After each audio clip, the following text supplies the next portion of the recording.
नमस्कार दोस्तों, आप सभी का बहुत बहुत स्वागत है सक्सेस एजुकेटर के यूट्यूब चैनल पे। आज की इस वीडियो में डिस्कस करेंगे इंडियन पॉलिटी का क्लास नंबर 4, जिसमें आज हम सिटीजनशिप कवर करने वाले हैं।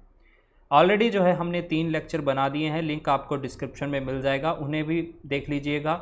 ठीक है, आज का लेक्चर सिटीजनशिप पे है। सिटीजनशिप कैसे एक्वायर करते हैं, इसको कैसे टर्मिनेट किया जाता है, ये आज हम डिस्कस करेंगे। और इससे जुड़े जो भी सवाल बनते हैं उनसे रिलेटेड आज हम इंफॉर्मेशन यहाँ पे देखेंगे। तो चलिए स्टार्ट करते हैं आज का लेक्चर। देखिए, सिटीजनशिप की बात करें तो सबसे पहले महत्वपूर्ण चीज़ ये है कि सिटीजनशिप कौन से पार्ट में आती है इंडियन कॉन्स्टिट्यूशन के। तो ये आती है पार्ट 2 में, पार्ट 2 में आती है आपकी सिटीजनशिप। याद रखिएगा, इस तरह से बेसिक क्वेश्चन आपको डायरेक्ट पूछ लिए जाते हैं इन एग्जामिनेशन में। इसके बाद सिटीजनशिप का कॉन्सेप्ट है दोस्तों, ये हमने किस कंट्री से लिया है। अब देखेंगे जो हमारा कॉन्स्टिट्यूशन है, इंडियन कॉन्स्टिट्यूशन, वो हमने डिफरेंट कंट्री से कुछ चीज़ें ली हैं। ठीक है, तो सिटीजनशिप भी हमने इसका कॉन्सेप्ट किसी कंट्री से लिया है। तो वो कंट्री कौन सी है? वो कंट्री है आपकी ब्रिटेन से। तो ब्रिटेन से हमने लिया है सिटीजनशिप का कॉन्सेप्ट। 2 क्वेश्चन आपके यहाँ पे बन गए। तीसरी बात आपने एक और याद रखनी है कि यहाँ पे ये कौन से आर्टिकल में आता है, यानी कि कौन कौन से आर्टिकल सिटीजनशिप के अंदर कवर होते हैं।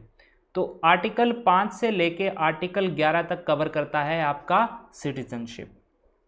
1 से लेके 4 तक हमने डिस्कस किया था, क्या कवर करता था? आपका यूनियन एंड इट्स टेरिटरी के बारे में। अब आगे 5 से 11 तक ये आपकी सिटीजनशिप कवर करते हैं। तो ये 3 क्वेश्चन आपके यहाँ पे डायरेक्ट पूछ लिए जाते हैं, तो ये आपको इन्फॉर्मेशन पता होनी चाहिए। चलिए कुछ और इम्पोर्टेंट बातें जो सिटीजनशिप को लेकर हैं वो हम डिस्कस करते हैं। सबसे पहले देखिएगा, जो हमारी सिटीजनशिप है दोस्तों, वो है सिंगल टाइप की। ब्रिटेन से हमने ये कॉन्सेप्ट लिया है, ब्रिटेन की सिटीजनशिप भी सिंगल टाइप की है, यानी कि पूरी कंट्री की एक ही सिटीजनशिप मिलेगी। अब अगर आप इसे कंपेयर करेंगे यूएसए के साथ में, तो यूएसए की डुअल सिटीजनशिप होती है दोस्तों, अगर आपको मालूम होगा। उनके पास स्टेट की अलग होती है और सेंटर की अलग होती है, लेकिन इंडिया और ब्रिटेन में सिंगल सिटीजनशिप होती है। तो citizenship can be granted to every person who is domiciled in the territory of India. अब देखो, कॉन्स्टिट्यूशन जब हमारा बना उस समय जो कॉन्स्टिट्यूशन बनाने वाले लोग थे, उनको उन्होंने कैसे इसका क्राइटेरिया रखा कि जो इंडियन सिटीजनशिप है किसको दी जाएगी, किसको नहीं दी जाएगी। तो देखिएगा इन्होंने क्या किया। अब यहाँ पे आप देखोगे, जो भी सिटीज़न हमारे कंट्री में डोमिसाइल्ड है, डोमिसाइल्ड का मतलब क्या होता है दोस्तों? डोमिसाइल्ड का मतलब होता है जो कि परमानेंट रेजिडेंस होता है जहाँ पे जिसका। अब इंडिया में जैसे कि हमारा हिमाचल में डोमिसाइल बनता है, हम हिमाचल के हैं। हमारी अगर स्टेट की बात करें तो डोमिसाइल होता है परमानेंट रेजिडेंट, जहाँ से आप रेजिडेंट होंगे। तो इन्होंने क्या क्या क्राइटेरिया रखा? आप पहले तो डोमिसाइल होने चाहिए इंडिया में, और इसके साथ साथ who was born in the territory of India और either of whose parents was born in the territory of India. या तो आप भारत की टेरिटरी में जन्मे हो, या फिर आपके माता पिता कोई उनमें से एक भारत में जन्मा हो। ठीक है, was born in the territory of India, तो वो भारत का नागरिक हो जाएगा। पहली बात आपको समझ आया? यहाँ सबसे पहले तो वो डोमिसाइल होना चाहिए, उसका परमानेंट रेजिडेंस यहाँ पे होना चाहिए, और साथ में यहाँ पे जन्मा हो। ठीक है, या फिर जन्मा हो, और साथ में यहाँ पे आइदर ऑफ हिज पेरेंट्स, या फिर आपके दोनों में से एक पेरेंट इंडिया का अगर पेरेंट है, मतलब इंडिया का रेजिडेंट है, तो उसको सिटीजनशिप दे दी जाएगी। ओके, इसके अलावा दूसरी बात ये कि अगर कोई 5 साल तक लगातार इंडिया में रह रहा है, जब हमारा कॉन्स्टिट्यूशन लागू हुआ था, कब लागू हुआ था? 26 जनवरी 1950 को। तो इस समय तक पिछले 5 साल, यानी कि 26 जनवरी 1950 के पहले जो 5 साल थे, तब 5 साल वो भारत में रहा है, तो भी उसको सिटीजनशिप दी जाएगी। ये बात है जब हमारा कॉन्स्टिट्यूशन बना था दोस्तों। ठीक है, आगे आपको पता है कि कॉन्स्टिट्यूशन जो आपका सिटीजनशिप अमेंडमेंट एक्ट 1955 आया था, तो उसके बेसिस पे अलग चीज़ें देखने को मिली। तो ये आपने थोड़ा बहुत क्राइटेरिया याद रखना है। बेसिक क्वेश्चन आपको फैक्चुअल पूछे जाते हैं हमीरपुर बोर्ड के एग्जाम में। अब ये इंपॉर्टेंट चीज़ है दोस्तों, इस पर थोड़ा गौर करिएगा। इंडियन सिटीजनशिप जो है, देखिए इंडियन सिटीजन को जो है कुछ एक एक्स्ट्रा राइट दिए जाते हैं, हम बोलें फंडामेंटल राइट्स, जो कि सिटीजनशिप को ही मिलते हैं, एलियंस को नहीं मिलते हैं। अब देखो दो टर्म होती है, एक तो सिटीजन होता है, एक होता है एलियन। एलियन का मतलब कि जो बाहर का नागरिक है, ठीक है। एलियन भी आगे दो टाइप के होते हैं, एक फ्रेंडली और एक एनिमी एलियन। एनिमी एलियन कौन सा हुआ? जिसके साथ हमारे संबंध नहीं अच्छे हैं कंट्रीज़ के साथ, जैसे कि आपका पाकिस्तान, ठीक है, तो वो हमारा एनिमी एलियन है, ठीक है। फ्रेंडली होते हैं जिसके साथ हमारे रिलेशन अच्छे हैं, जैसे कि रशिया, यूएसए, जापान, ठीक।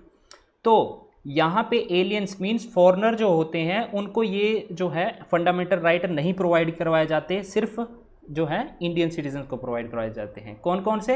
एक तो आर्टिकल 15, ये सिर्फ इंडियन सिटीजन को मिलता है, बाकियों को नहीं मिलता फॉरेनर्स को। एक आपका आर्टिकल 16, एक आपका 19, 29 और 30। आर्टिकल 15 क्या बोलता है? आर्टिकल 15 बोलता है कि state can not discriminate against citizens on the ground of religion, race, sex, place of birth और कास्ट, ठीक है। यानी कि आर्टिकल 15 ये बोलता है कि जो गवर्नमेंट होती है वो किसी के साथ डिस्क्रिमिनेशन नहीं कर सकती। किसके बेसिस पे? कास्ट, उसकी कास्ट क्या है, उसकी रेस क्या है, उसका सेक्स क्या है, उसका प्लेस ऑफ बर्थ क्या है, इसके बेस पे जो है यहाँ पे डिस्क्रिमिनेशन नहीं करेगी। किसके साथ? सिटीजन के साथ। और ये जो है सिर्फ सिटीजन को मिलता है, एलियन को नहीं मिलता। 16 क्या बोलता है दोस्तों? यहाँ पे पब्लिक एम्प्लॉयमेंट की बात की जाती है, यानी कि सभी को इक्वली ट्रीट किया जाएगा पब्लिक एम्प्लॉयमेंट में, सभी को मौका दिया जाएगा दोस्तों, ठीक है। तो ये 16 बोलता है।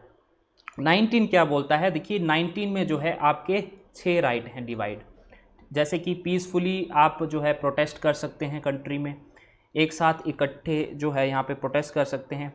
और भी कई सारी यहाँ पे बातें की गई हैं, जैसे कि स्पीच एंड एक्सप्रेशन का जो है यहाँ पे आपको मौका दिया जाता है। आप अपनी यूनियन बना सकते हैं, एसोसिएशंस बना सकते हैं, राइट। तो ये सब बातें जो हैं, आप टेरिटरी में कहीं भी घूम सकते हैं, इंडिया में कहीं भी आप अपना घर ले सकते हैं, घर बना सकते हैं। ये सारा जो है इंडियन सिटीजन को ही मिलता है, फॉरेनर्स को नहीं मिलता। और दो ये 29 और 30 ये दोनों जो है हमारे कल्चरल राइट्स हैं, ठीक है। तो कल्चरल राइट्स भी इंडियन सिटीजन को मिलते हैं, फॉरेनर्स को नहीं मिलते। तो बेसिकली आपके कितने राइट्स हैं? 1 2 3 4 5 राइट्स जो हैं ये सिर्फ इंडियन सिटीजन को दिए जाते हैं, फॉरेनर्स को नहीं दिए जाते हैं। अब आगे चलिए। सिर्फ भारत का सिटीजन ही प्रेसिडेंट बन सकता है, वाइस प्रेसिडेंट बन सकता है, जज बन सकता है, सुप्रीम कोर्ट, हाई कोर्ट का अटॉर्नी जनरल बन सकता है, या फिर आप इलेक्शन में कॉन्टेस्ट कर सकते हैं, चाहे वो जो स्टेट लेजिस्लेटिव हो या फिर आपका राज्यसभा या फिर लोकसभा के लिए हो, ठीक है। और एक और बात, आपको वोट देने का अधिकार है, फॉरेनर यहाँ पे वोट नहीं दे सकते, राइट। एक और इम्पॉर्टेंट बात यह है कि आर्टिकल 22 जो है यहाँ पे एनिमी एलियंस की बात की गई है, यहाँ पे फ्रेंडली एलियन की बात नहीं की गई है दोस्तों। यानी कि जो हमारे एनिमी फॉरेनर्स हैं दोस्तों, उनको आर्टिकल 22 के तहत जो है ना, ये जो आर्टिकल जो है उनको प्रोवाइड नहीं करवाया जाता। यानी कि अरेस्ट एंड डिटेंशन से रिलेटेड है ये मैं डीपली जो है यहाँ पे आपको जब मैं फंडामेंटल राइट कवर करवाऊँगा उसमें हम कवर करेंगे, ठीक है। याद रखना, एनिमी एलियन को जो है आर्टिकल 22 जो है प्रोवाइड नहीं करवाया जाता, यानी कि अरेस्ट और डिटेंशन का। थोड़ा सा मैं आपको बेसिकली ब्रीफली बता देता हूँ कि ऐसे नॉर्मली क्या होता है, हम किसी को अरेस्ट करते हैं, कोई भी फॉरेनर को, तो हमें 24 घंटे के अंदर उसको मैजिस्ट्रेट के पास जो है लेके यहाँ पेश करना होता है दोस्तों।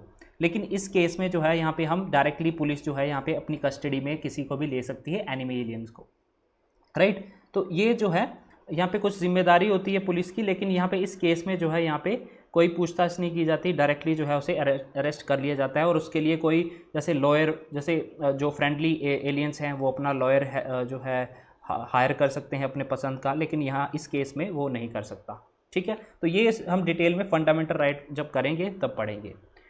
सिटीजनशिप एक्ट का सबसे पहले कब आया था दोस्तों? याद रखना 1955 में आया था। और उसके बाद जो है ये काफ़ी बार अमेंड होता है दोस्तों, ये ऐसा नहीं है कि ये एक बार बन गया। आपने देखा होगा अभी 2019 में भी मोदी गवर्नमेंट ने यहाँ पे सिटीजनशिप जो है अमेंडमेंट एक्ट लेके आए थे। उससे पहले 1986 को ये अमेंड हो चुका है, फिर उसके बाद 1992 को फिर 2003 में, फिर 2005 को भी ये अमेंड हो चुका है। तो देखेंगे आप कितनी बार जो है इसको अमेंड किया गया है।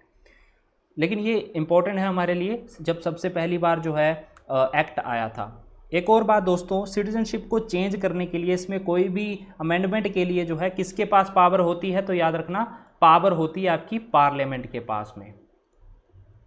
ठीक है, सिटीजनशिप अमेंड करने की पावर किसके पास होती है, पार्लियामेंट के पास में होती है।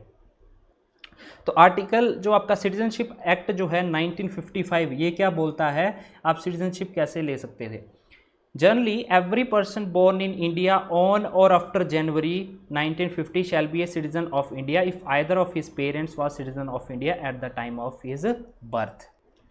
ये क्या बोलता है कि जब हमारा कॉन्स्टिट्यूशन इनेक्ट होता है दोस्तों 26 जनवरी को 1950 को, उस समय या उसके बाद हम सिटीज़न बन जाते हैं इंडिया के अगर हमारा जो है parent, either of his parent, या फिर माता या फिर पिता हमारे सिटीज़न हैं इंडिया के, और ठीक है eight the time of birth, यानी कि जन्म के समय जो है अगर हमारी माता या फिर पिता कोई इंडियन है तो हम भी जो है उस कंट्री के सिटीज़न बन जाएंगे। तो इसे हम बोलते हैं सिटीजनशिप बाय बर्थ, ऐसे एक्वायर की जाती है सिटीजनशिप। तो सिटीजनशिप कैसे एक्वायर की जाती है, 5 वे से एक्वायर की जाती है, वो मैं आपको पॉइंट बता रहा हूँ। पहला पॉइंट है बाय बर्थ से, दूसरा पॉइंट है बाय डिसेंट, दूसरा पॉइंट है बाय डिसेंट मतलब खून का रिश्ता होना चाहिए किसी के साथ। A person who was outside India on और after 26 January 1950 shall be a citizen of India by descent if his father was a citizen of India at the time of that person birth.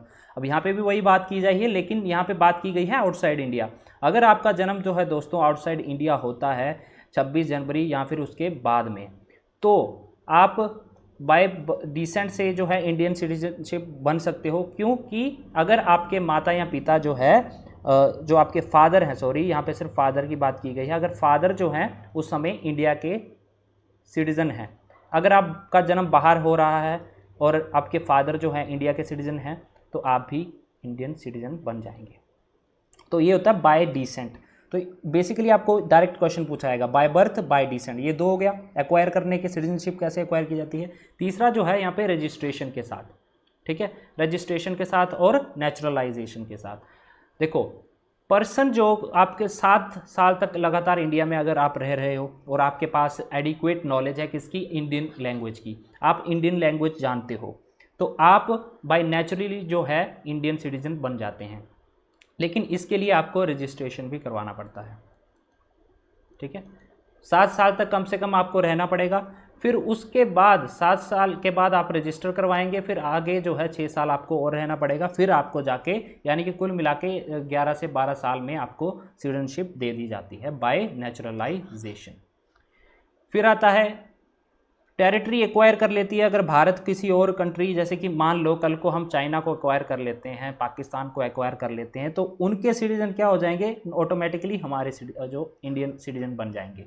ठीक है, तो ये 5 तरीके होते हैं, कौन कौन से, 5 वेज होते हैं।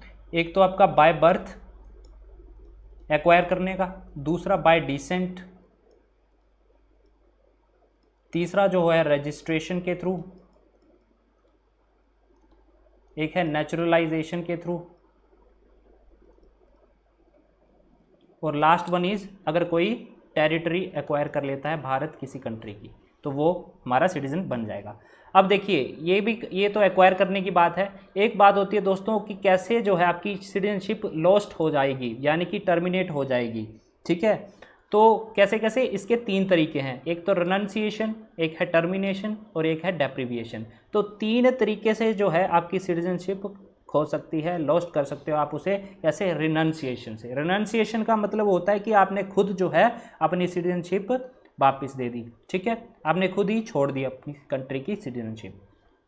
टर्मिनेशन होता है दोस्तों कि अगर आप सपोज करो किसी और कंट्री की सिटीजनशिप ले लेते हो, फॉर एग्जांपल आप कनाडा की सिटीजनशिप आपको मिल जाती है, तो ऑटोमेटिकली क्या होता है दोस्तों, आपकी इंडियन सिटीजनशिप टर्मिनेट की जाती है। ठीक है, ऑटोमेटिकली जो है यहाँ पे इंडियन सिटीजनशिप आपकी टर्मिनेट हो जाती है। Deprivation of citizenship by government of India, इसका क्या मतलब है, डेप्रिविएशन मतलब दोस्तों कि मान लो कि आपने कोई फ्रॉड वे से जो है आपने इंडियन सिटीजनशिप ले ली, और आप क्या कर रहे हो, यहाँ पे दंगे फसाद कर रहे हो, तो गवर्नमेंट क्या करेगी, आपकी सिटीजनशिप को कैंसिल कर देगी, रद्द कर देगी। ठीक है, तो ये 3 वे में आपकी सिटीजनशिप आप लॉस्ट कर सकते हो। एक्वायर करने के 5 तरीके हैं और लॉस्ट करने के 3 तरीके हैं। यहाँ से क्वेश्चन पूछे जाते हैं दोस्तों। ठीक है, तो ये था आज का लेक्चर। बाकी जो है आपको मैंने बता दिया कहाँ कहाँ से क्वेश्चन पूछे जाते हैं। एक तो आपका आर्टिकल पूछ लिया जाएगा, कौन कौन से आर्टिकल में कौन कौन से पार्ट में आता है, किस कंट्री से हमने ये लिया है। ठीक है, और कौन सी सिंगल सिटीजनशिप है भारत की, और इसके अलावा कौन कौन से तरीके हैं जिससे हम सिटीजनशिप एक्वायर कर सकते हैं, कौन कौन से तरीके हैं हम सिटीजनशिप को लॉस्ट कर सकते हैं। तो there are 5 ways which we can acquire the citizenship, but we can lost our citizenship by the 3 ways. ठीक है, तो यहाँ से क्वेश्चन पूछे जाएंगे आपको। आई होप आपको लेक्चर पसंद आया होगा दोस्तों। लाइक एंड शेयर जरूर करिए, आपकी तरफ से ये सपोर्ट रहता है, और चैनल को जरूर सब्सक्राइब कर लीजिएगा। और हम मिलेंगे नेक्स्ट लेक्चर में, तब तक के लिए जय हिंद।